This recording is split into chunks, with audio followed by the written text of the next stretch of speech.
career services, right? There's a lot of digital work, a lot of for where the career services they want to engage students.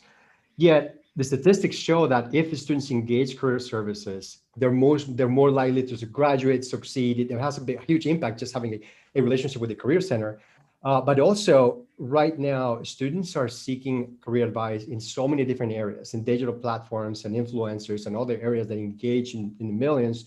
Hence, the conversation we're going to be having with Justin today. So the idea was really to bring in the connection of all the efforts and the resources and the great work happening at the career centers and connected with this influencer and this engagement technologies and these people that are engaging students by the millions and figure out which ways we can improve together. So that is why, I know that when some people saw this, they were like, are you putting us against each other? And the answer is no, we basically want to work together in finding ways to make this work. So that's mainly it, Aaron. Yeah, so if you're just now joining, we're discussing, why we're asking this question. If a few of you felt offended, we think it's an important topic, and that's what we're going to cover today.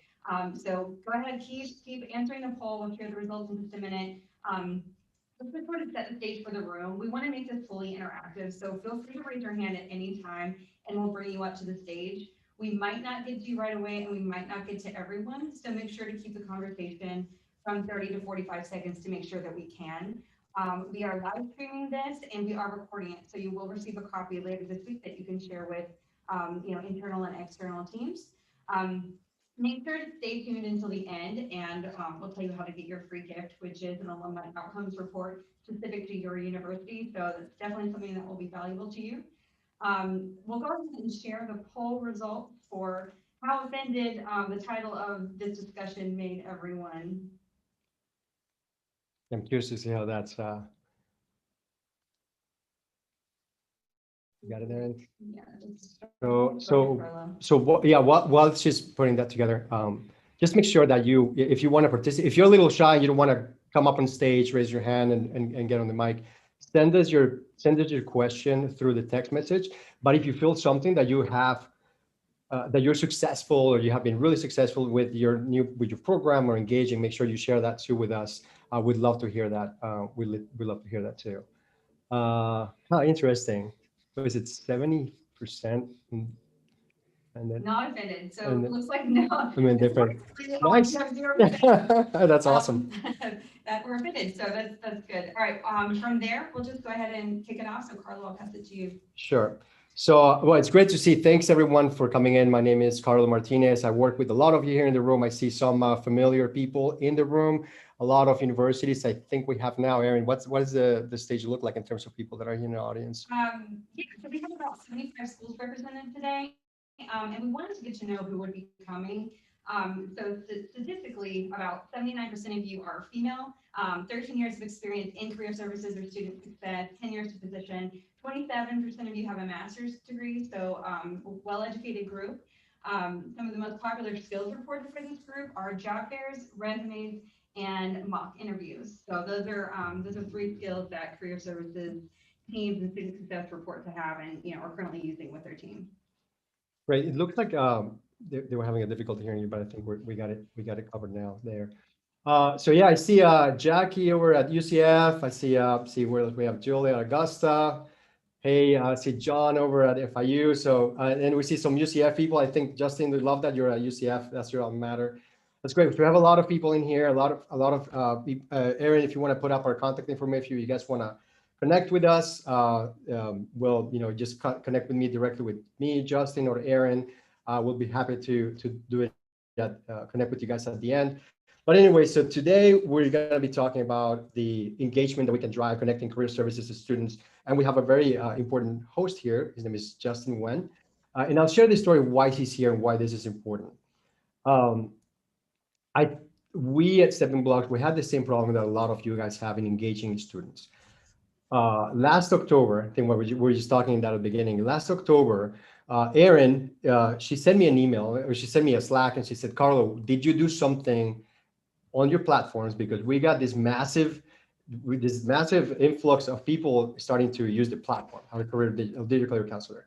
I had no idea where this is coming from. So we started to research where that search came from, and we figured out it came from TikTok. and somebody has posted something on TikTok. I'm not, a TikTok user. I knew nothing about TikTok, but we saw that people were asking questions about careers and tuition and things that I had no idea that was even being discussed. And then through that research, I found there was this guy, some guy with some podcast, and had a page in TikTok that shared a screen recording of one of our apps.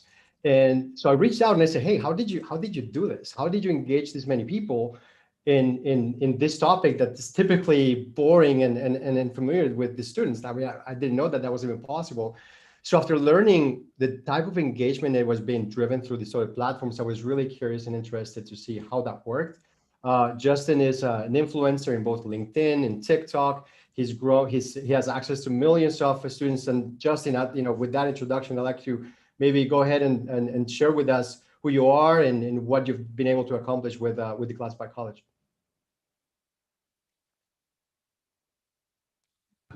Yeah, no, thank you for that intro, Carlos. Sorry about that. I was making sure that I wasn't muted.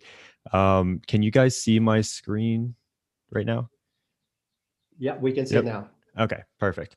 All right. So my name is Justin Nguyen. First off, go Knights. Anyone who's in the crowd that is at UCF right now. And yeah, it was really interesting about how that relationship started, or our relationship kind of started. I got introduced to Stepping Blocks from a former UCF employee. He was like, hey, you should check this out. I got into it. I was like, wow, this is a really good resource. And basically what we do at Declassified College is we find ways to make career educational content cool. So we started off with a podcast last February, and we've since launched our TikTok, I think in September of last year. And now we've moved into a bunch of different other platforms. But the basis of it is we want to take career knowledge and make it accessible and cool for students so that they pay attention to it. And by the time that they walk across that stage, they have a job. So that's basically what we do on our many different platforms. And in terms of some of the numbers that we've seen is on a monthly basis, we get around 7+ million views. We have over 200,000 followers across all platforms, and 88% of our audience is under 28, which has been really interesting to really dive into. And I would say probably half of that 88% are actually high school students as well. So that's been something super interesting to me, is that the younger generation is very motivated to learn more about their careers.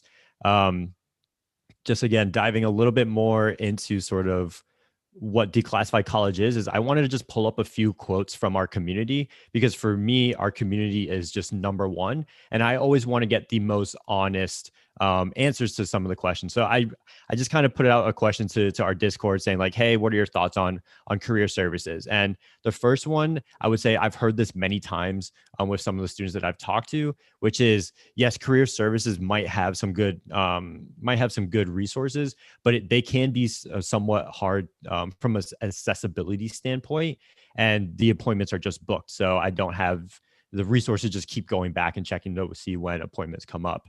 And that seems to be a common problem. The second quote is sort of about Declassified College and our podcast and how it's been helpful in some educational curriculums. And then the third one is a positive of career service. Because again, I agree that career service is a great asset to a lot of the students out there. It just, the problem really becomes of translating that knowledge to the students in a relatable way, which I'm happy and excited to dive deeper into in this talk. So yeah, I want to pause you there. We have someone who wants to make a comment or has a question. Yeah, of course. Brittany, go ahead. Hi, everybody. I hope you all are doing well. I do like the idea of a TikTok or a podcast and a newsletter, but I did want to know, how do you go, because I've thought about doing the same. I just wanted to know, how do you go about making sure you have fresh content? Like, you're not talking about the same thing, resume, newsletter, interview type deal. Like, how do you go about expanding those things to continue to have podcast episodes and content to post on TikTok? Yeah, so I'll go ahead and take a stab at this one.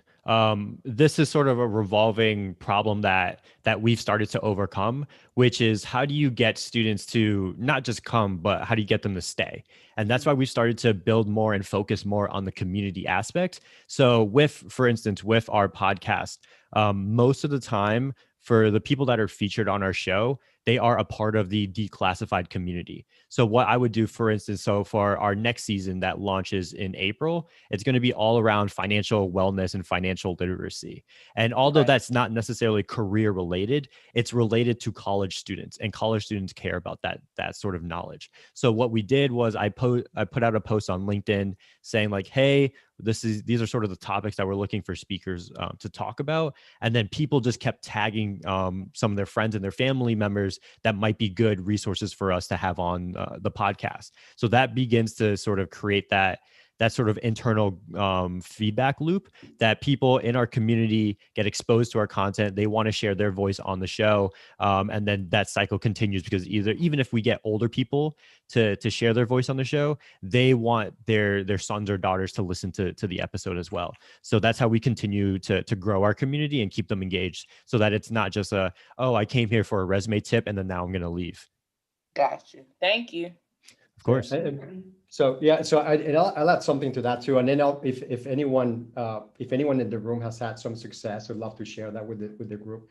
That'd be great, appreciated. But I'd say you guys have a lot of data about your alumni, where they went, what they've done with their majors. So universities have a lot of data, and that's a lot of content that can be shared, right? And I think a lot of the things that even with working with Justin, we provide stats, you see stats about some specific person that did something great or that had a great career path. So you guys have thousands of alumni, thousands of stories, and those are the kinds of things that's just content that you could literally schedule out and plan it. So so with that, I'm gonna go into the next question. My first question to the audience, and really you, Justin, which is about the demographics of the Career Center, right? So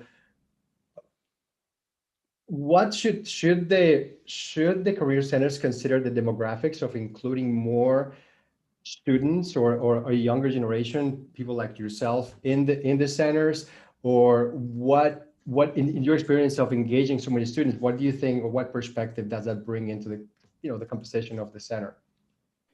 Yeah, I mean, so from my perspective, obviously you don't want a full career service staff of just 20 something year olds, right? Because 20 something year olds, they're just getting started in the career. They probably don't have as much knowledge in the career space as seasoned career service professionals.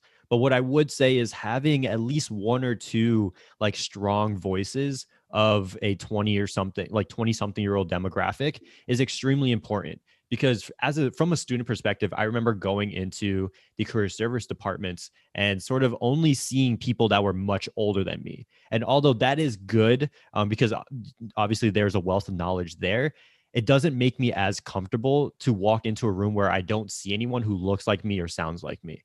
And we all know from a career counseling standpoint that if that person that you're talking to isn't comfortable to sharing their true thoughts, it becomes very hard for you to provide good career service advice. So I think having a couple warm faces, and yes, I know some schools have sort of like student advisors in there. I think that's something that's great. But if you have some actual like career service professionals that are of the 20 something year old age or so, that will provide a level of comfortability that will make some students very happy to be able to have a conversation with someone their age. So Justin, just a comment from Amanda in the audience. She said she's the only 20 something in her office. Everyone else is 50 plus, and she feels like it's a great balance. So it seems to be working for them. Thanks, Amanda. I'll go ahead and share the results for the questions of what the average age of the career services team are. And it looks like we have 47%, 40 something. So it's kind of what we expected. So along that side, what should they be doing? So if you let's say you want to increase the level of participation of a younger demographic in the career center, and I know some of them have it, but is their function more administrative, or is it more voice of the student, like an ambassador, or say social media person, or that's in line with marketing, what would be a good role of these individuals inside the Career Center with that younger demographic?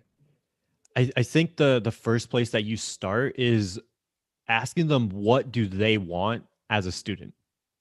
Right. I think a lot of times this is sort of all of higher ed, where higher ed has this vision of where they want to go with something, but the student input isn't always considered, like isn't necessarily considered in that vision. And I think that's what we've done really well with Declassified College, in the way of, we knew that career education was important for students, right? You talk to students all the time. They go to college because they want to find a job.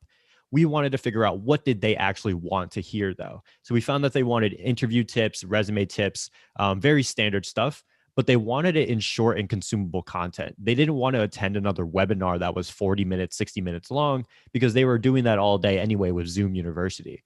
So what we want to do is, how could we create content in short, concise ways? That was first with our podcast, which is only 5 to 10 minutes long typically. And then we moved into TikTok, where at longest it could be 60 seconds, but typically it's only about 30 seconds long. So we're able to provide them quick hits. And even though you might not go in depth as you would like, the way that I view it is, we are sort of the top of funnel for student knowledge. So we give them insights into platforms like Stepping Blocks, right? Then it's up to you to dive deeper into it if you would like. We're not going to be the Stepping Blocks tutorial people. We'll be the people that let you know that Stepping Blocks is a thing. And I think as a career service center, that is extremely important. And just from another example standpoint, like yesterday, we worked with an individual who works in the scholarship space, and she created a PDF of 100,000 scholarships, or $100,000 worth of scholarships. And we put that TikTok out yesterday. It's over 20,000 views this morning, and it got almost like 1,500 clicks on the link. So that is 1,500 students that now have access to this PDF file of 100,000 plus worth of scholarships. And I think that's sort of the important place that we play in the career service role. So, unless you have any questions, I'd love to ask you this question, Justin, because it's something that I did when I reached out to you. If career services wants to engage, right? A lot of times, I think, unfortunately, career services is one of the most important resources at the university, yet a lot of times it's the most understaffed and underfunded, right? But if they wanted to use, let's say, if let's say UCF or Georgia State or UNLV, they knew that there was a presence of someone online that was engaging, and they had millions of followers or millions of people that listen to them for career advice. How can they reach out to someone like you, right, and say, "Hey, Justin, do you work for the career services? How do you engage with us? How can I use you as a bridge to reach out to all these audiences?" Because you might not be wanting to work for the career services, but you yourself may have an interest in promoting your school and the things that you provide. So how would that work? Yeah. So, I mean, the first step, right, is figuring out who are the people on your campus that have this following. The first thing that I would say is probably first search on Instagram or YouTube, because those are the best sort of search platforms. If you try to search on TikTok, it's really hard. They haven't really built that out just yet. But like, go on YouTube and type in, if your school is UCF, look up UCF vlog, or if your school is University of Texas Austin vlog, and you'll start to see creators that have created content around that space, and you can sort of look through and watch a few vlogs and see if they sort of fit your brand or what you're trying to put out there. The next thing is, a lot of times you can find their email on their social media profiles, reach out there, do a little like internet stalking, which is completely fine because it's all public knowledge. And you can find a lot of people's emails. The second way that you can reach out to, which a lot of social media people respond well to, is through DMs. So it's a lot less formal way to reach out. And I actually believe someone from Stepping Blocks team reached out to me via DMs on Instagram. It's something, especially if you're hitting someone who doesn't have a large following, they'll be able to see it and they can respond there. So I would say point of attack is figure out who your targets are. I'm sure almost every school has some sort of content creator on there. Second step is reach out via Instagram or YouTube, or not YouTube DM, but like Instagram, Twitter DMs, some platform that you can reach out to them there. And then the third thing is the third way that you can find people is LinkedIn used to have this program called the LinkedIn Campus Editor. I was one, which they kind of make you create content. I'm not sure what the program is called now, but it might be like LinkedIn Learning Champion or something along those lines. You can look up those specific job titles on LinkedIn for your specific school. And most schools have at least one, if not, I know at UCF, we had like 3 or 4 people. So that could be another place that you can reach out to people. Right.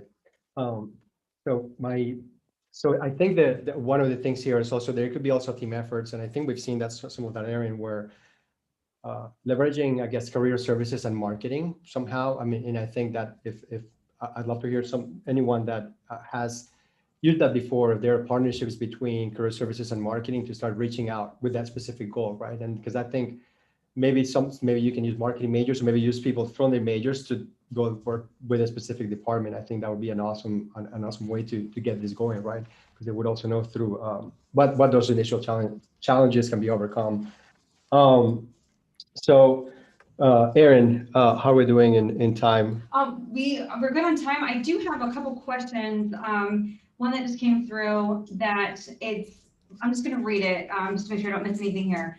Hopefully everyone can hear me okay. When it comes to sharing expertise and advice, as well as experiential learning opportunities, career communities has served many of us well. This incorporates students, your peers, as well as those who have the expertise and experience in the field to share. Would you say, Justin, it is preferred to have a peer, a student, share valuable information via outlets like TikTok, as well as to have peer students work together with the experts in the field, as well as in career services? So it sounds like a mix of coaching and counseling between students, maybe potentially the experts being employers, someone like yourself, sort of this complete network. Yeah, I mean, so the way that I look at it is from a career service like department standpoint, your social media presence, where the student would probably play the biggest role, that's top of funnel. The goal of the top of funnel is to really make sure that the students know that career service exists, right? Because the best example that I put is like, if you can have the most beautiful product in the world, right? Your career service could be number one, but if no one knows that it's even there, then does it really matter? And that's where I think that's where the TikTok, the Instagram, all the social media really plays a role. When it comes to the advising, I think that that's where you need to come with the credibility of, I've worked X amount of years in this experience, or I've helped X amount of students get jobs in this industry, yada, yada, yada, things of that nature. So I think it's a combination of both. That student facing face, so to say, is probably best at that top of funnel stage. But again, when it comes to the actual advisors, I don't think it hurts if you have at least one or maybe two people that look like the students that you're looking to get into your office. And just to add to that, Justin, I think one of the things that, I mean, if you break up career services or Way the Way kind of ambition, it is kind of a 3-part, is where you have the general career advice, which is what do I do in life? Like, where can I go? What can I do with this major? Which is super general, and people need to have that engagement. It happens at the career center.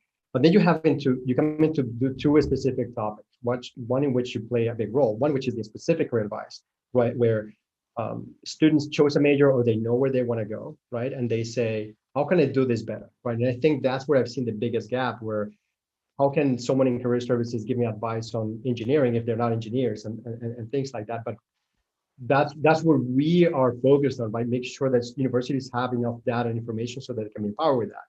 And then where you come in is the most immediate and actionable advice, right? Which is the college hacks, and how do I get to my next step?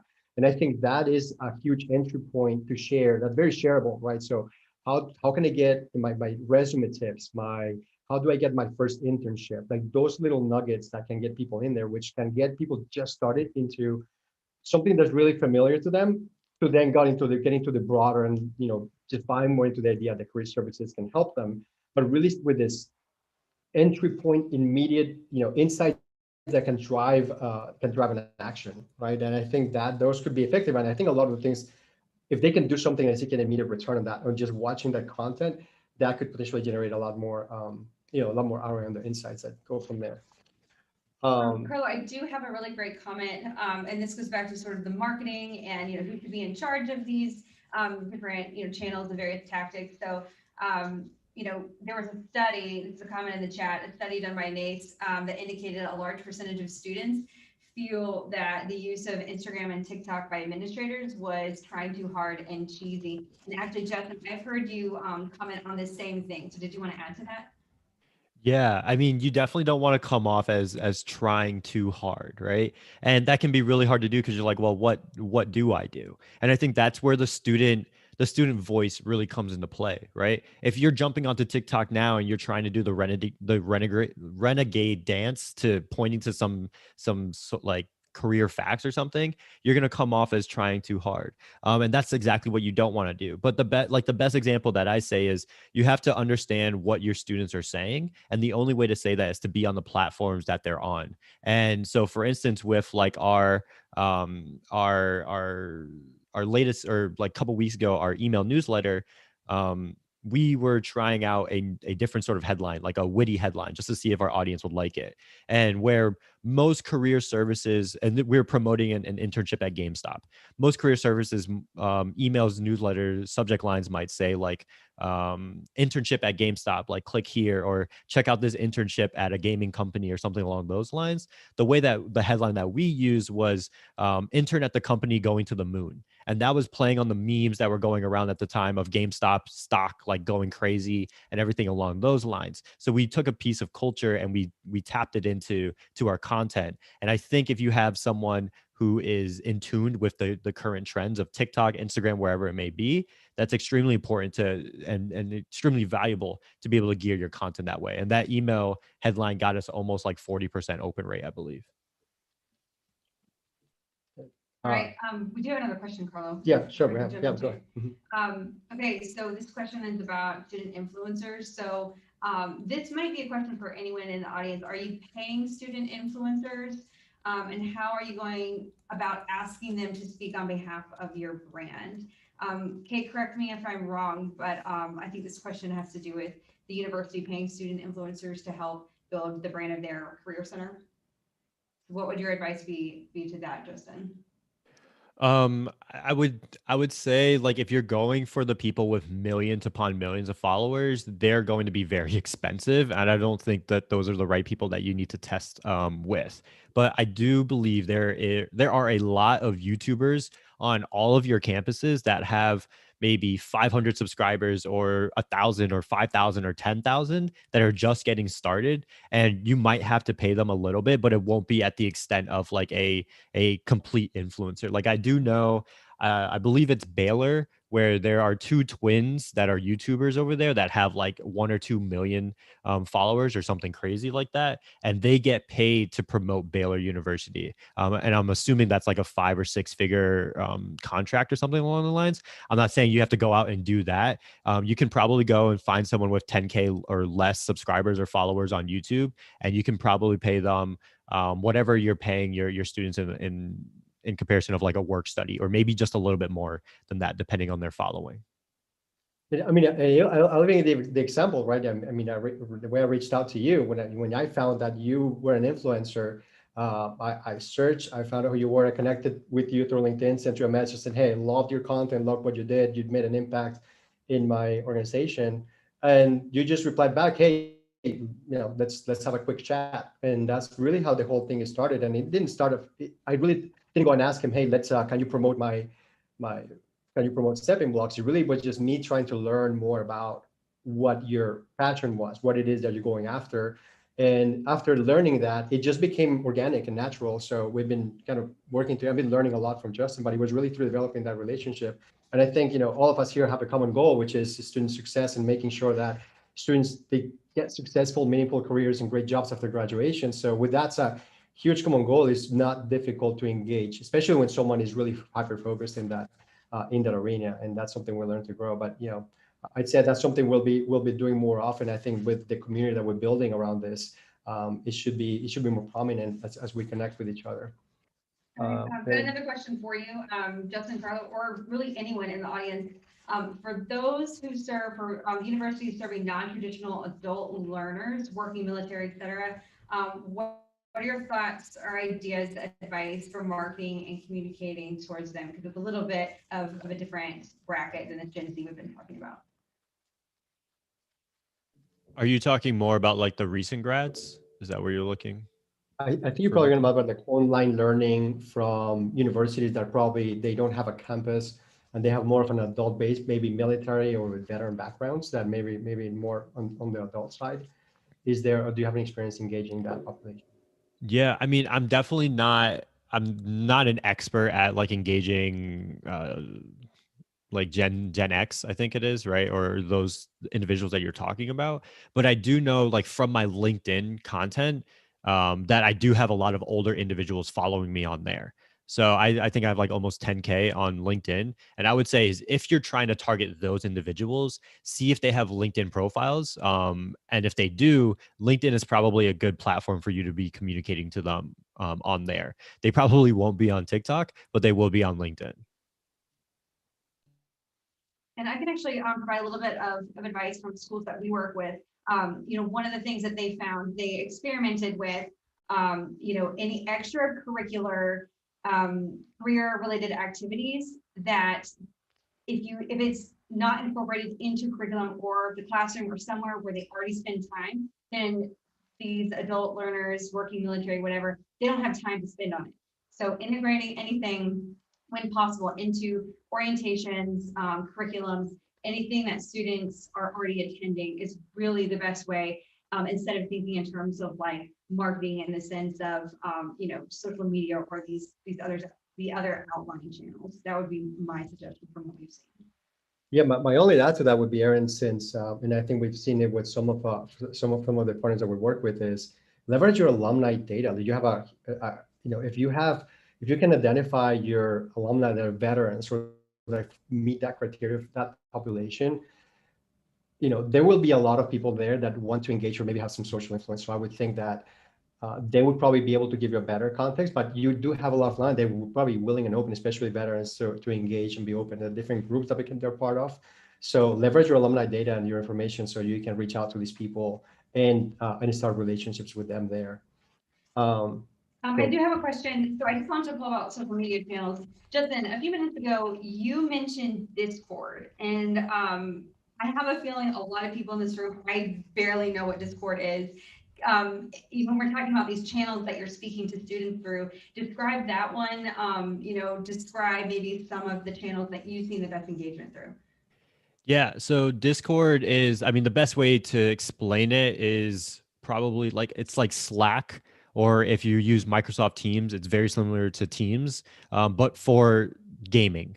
And what Gen Z has sort of turned Discord into is a great place to kind of meet up and talk about things. So there's like different channels that you can have on, very similar to Slack channels. You can do voice chats, you can do video chats, but it's really just a place where we can have conversations with our community. So we've got a Discord community of about like 1,400 students or so that we just, if we have a question to ask, we just jump in there, ask it, have a tag at everyone, and everyone gets a notification. And we typically get like 200 to 400 responses on something like that. And that's sort of our way of like figuring out, oh, is this a topic that people want to learn about? Or what are some things, or like what are some content that you want to see, or some verticals that you want to see, or some jobs that you want us to dive deep into? So that's why and how we use our Discord channel. Right. And I think we're running a little bit over time. Do we have any additional questions from the audience that we want to get to before we? It looks like we do. Just real quick, I did share the poll results. So while I'm looking at this final question, it looks like Instagram is a top channel. So do you have any advice for these career centers using Instagram primarily? Instagram is good. Growth is really hard on Instagram right now, unless you're using Reels. So make sure that you're using Reels if you are using Instagram. I see Facebook is number 2 on that list. I'll be honest, not many Gen Z really use Facebook. Again, I would really focus on Instagram, LinkedIn, and TikTok probably as if I was going to give you a top 3, those would be my top 3. Okay, and looks like we have time for one final question. So let's see. They have some branding guidelines from the specific university and guidance for marketing efforts. Are career centers providing the content and graphics to the influencers, or do they allow influencers to sort of do their own thing? Or I what think would be you the recommended way? Yeah, I think you give them, if the content is going out under your specific career services name, you give them as much creative freedom as you possibly can, and then you review the content to make sure that they're not doing anything like swearing or putting a bad name on your university or your center or anything like that. But the thing is, you want to give them as much creative freedom as possible because they understand better than anyone else how to speak to their audience. If you try to make sure that they're saying your career services catchphrase or something along those lines, that's going to be seen as being inauthentic to their audience, and they're going to lose trust within their own audience. You have to look at it as a trust game. That person, let's just say they have 10,000 followers, they've built up their trust in 10,000 people. If they come off as inauthentic, then they lose trust in those 10,000 people. But if they come off as being authentic and showcasing your company or your career services brand, then they've just then transferred their trust to their 10,000 followers to your career service. So you have to look at it as a trust game rather than we need to get this, we need to get our career services personal brand out there in this specific way. That's where you've seen the best influencer marketing come to play. It's like if you look up a Mr. Beast video, it doesn't seem like he's advertising anything, and that's why his audience still cares and watches his video, even though he throws like 10 ads into every single video. But they understand that Mr. Beast needs those advertisements to pay his bills so that he can continue to create great content. And then the brand that is advertising on his videos is enabling that. So that's why they want to support him. That's what you want your career service to do with these influencers. Great. So it looks like we're running a bit on time. So I'll let you, before we close, Erin, do you want to share some of the closing for the... Sure thing. Yes, so we randomly selected someone who participated today, Tammy from Excelsior College. We're going to send you a Stepping Blocks t-shirt. And also for anyone who's interested in getting their free gift, I'll put instructions in the chat. I'll put the link. So here's how to do that. You'll go to our resources page for tools, guides, and ebooks. You'll see a pop-up for our Student Success newsletter. We're really trying to build that community and want you to be involved. So sign up for our newsletter and we'll send you a free alumni outcomes report for your university. Let me go ahead and add that there. So Carlo, anything else you'd like to add to end, or Justin? Right. So yeah. So I want to close with this. I mean, we all have the common goal, right? I think, and it comes from 3 different very valuable perspectives. Career centers. So you guys have everyone here. I think their goal, their mission is to make sure that these students succeed, and you have all of that in your power right now. And you're here, and we love it that you're here because that means you care and you want to find the ways to make that grow. We at Stepping Blocks, our goal is to make sure that you, the students, people like Justin, they have all the data they need to be able to provide meaningful data so that that can be shared in the content, the way you communicate with us, with your alumni, and providing great guidance that is data driven. And Justin has the next leg, which is how do you influence a lot of people? How do you bring out, how do you engage them? So I think that is, we're looking forward to building this community. If you guys, I know that we had some, unfortunately, we couldn't get to all the questions and participation, but if you guys have ideas, questions that we want to cross-share, or ideas on other events like this, we'll be very happy to work with you on making this work. Justin is arm's length, also very passionate about this. So Justin, do you want to close on anything before we move on? Yeah, I mean, I think like these were great questions. More than happy to.